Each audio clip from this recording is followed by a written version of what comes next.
திருமண தோஷங்கள் நீங்க கொடுமுடி மகுடேஸ்வரர் கோவிலுக்கு செல்ல வேண்டும். இந்த கோவில் ஈரோட்டில் இருந்து 40 கிலோமீட்டர் தொலைவிலும், கரூரில் இருந்து 27 கிலோமீட்டர் தொலைவிலும் இக்கோவில் அமைந்துள்ளது. இக்கோவிலின் சிறப்பு அம்சமாக மும்மூர்த்திகளான பிரம்மன், சிவன், விஷ்ணு அமைந்துள்ளார். இந்த கோவில் காவேரி ஆற்றங்கரைக்கு அருகே அமைந்துள்ளது. ஒவ்வொரு ராசியாளர்களுக்கும் பரிகார தினங்கள் வேறுபடும். திருமண தோஷம் நீங்க விடியற்காலை 4 மணி அளவில் ஆற்றில் குளித்து அருகில் உள்ள அரச மரத்தின் அடியில் உள்ள பிள்ளையாருக்கு நவதானியம், அருகம்புல் மற்றும் எருக்கம்புல் சாத்தி 12 குடம் நீரை காவேரி ஆற்றில் இருந்து எடுத்து ஊற்ற வேண்டும்.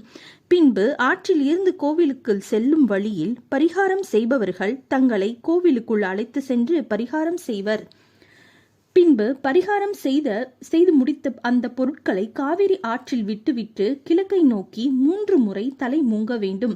பின்னர் உடைகளை மாற்றி கோவிலுக்குள் செல்லும் வழியில் மும்மூர்த்திகளுக்கும் அர்ச்சனை பொருட்கள் வாங்கி அர்ச்சனை செய்தல் வேண்டும். அர்ச்சனை செய்து முடித்த பின் 3 முறை கோவிலை சுற்றி வந்தால் திருமண தடை நீங்கி திருமணம் விரைவில் நடைபெறும் என்பது ஐதீகம்.